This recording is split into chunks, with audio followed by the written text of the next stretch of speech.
the United States will reach the debt limit set by Congress.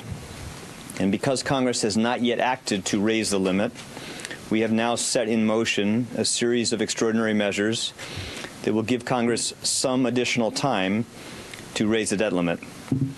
I want to again encourage Congress to move as quickly as possible.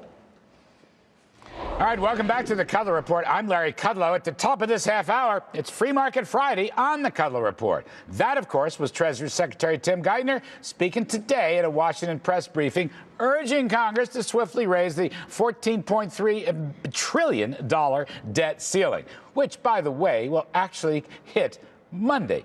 But not everybody sides with the secretary. A new Gallup poll shows Americans are largely opposing this move, 47% to 19%.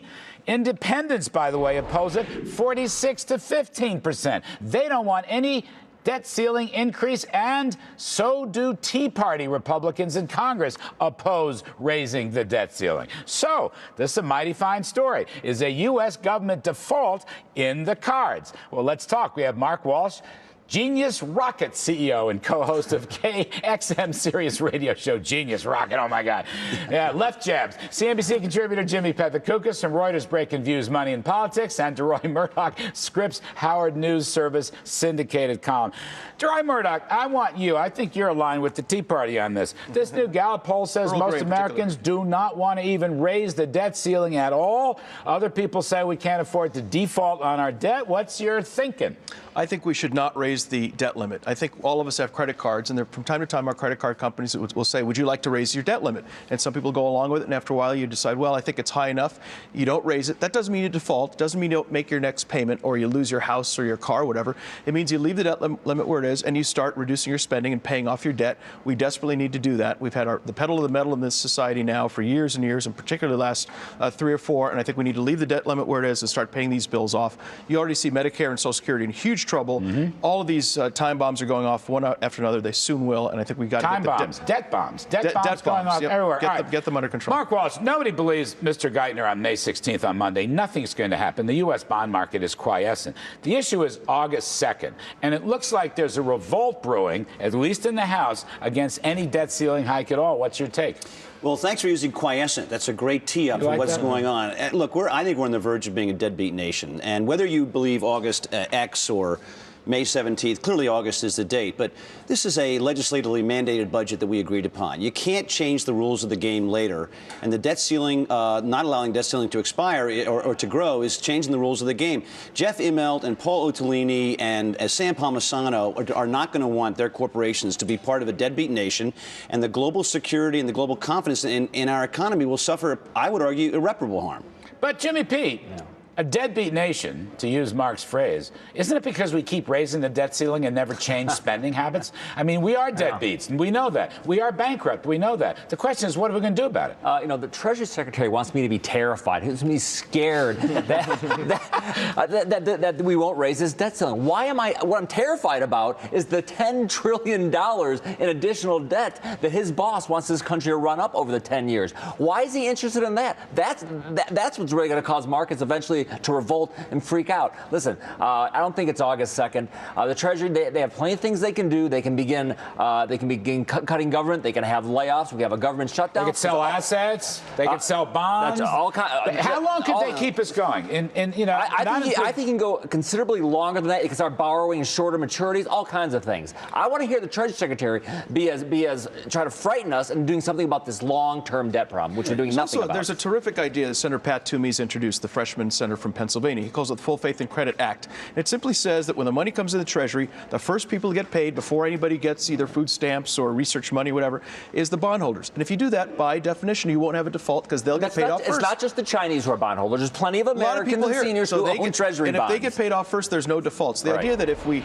don't raise the debt limit, there'll be a sudden default is just a pure scare tactic because we've been scared by the government on so many things. Mark Walsh, what about what John Boehner said earlier this past week? He said, okay, fine.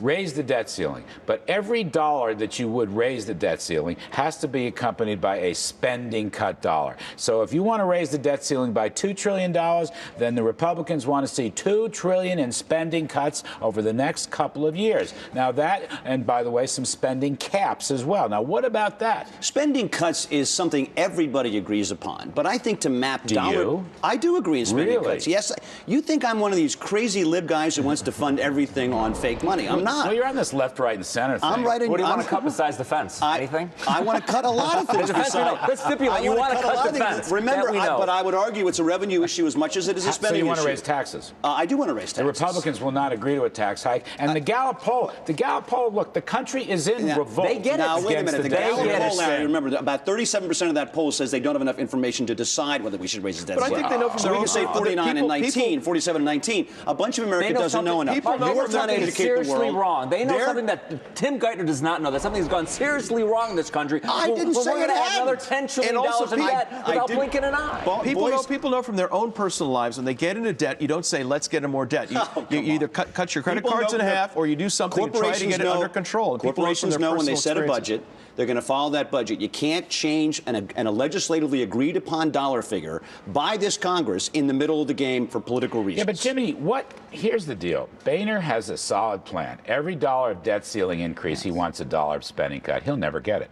The White House will never agree. Mark Walsh's friends will never agree. They want to raise taxes and damage our national security. So we probably will test the length of the debt ceiling issue and force the Treasury to do some creative things.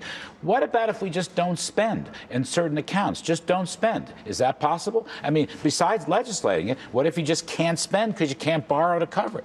Well, right. Why not? That's right. Listen, we don't have to spend this money. We don't have to keep financing the National Endowment for the Arts or humanities. We can hold off on that stuff for a while. I mean, at some point, I think we are going to have to raise this debt ceiling. Right.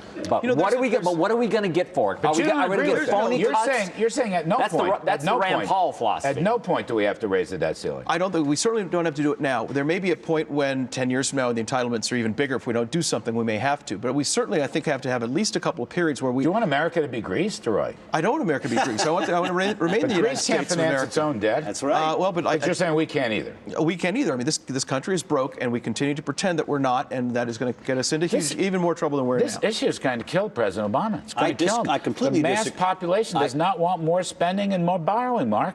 You got to get with the program. I said earlier we have to reduce spending, but first we have to make $2 trillion. By many trillion. I would argue $4 trillion. We got to get down to $4 trillion. Serious spending cuts. Serious spending cuts. So that's liberal. But I don't hear that from the House. I mean, from the Senate Democrats, for example. I would disagree. You're going to start to hear dramatic spending cuts. The Gang of Six, I was just with Mark Warner the other day. We're talking about this specific point. Well, they're the good guys. They're not. They're the good guys. The Chuck Schumer Democrats. Okay. Besides blasting Mark has a D next to his name, Larry, just like you know that. I know, but Mark's not a real Democrat. Mark's like me. I know him. He's a terrific, great American. But I'm talking about the Chuck Schumer, Harry Reid Democrats who would rather blast and demagogue big oil companies than get with the drill in terms of the debt ceiling or spending cuts. Just 1 second, because he's tossing this over my way, and I will say this: I think there's a lot of demagoguery around D.C. on all sides. I completely agree with that.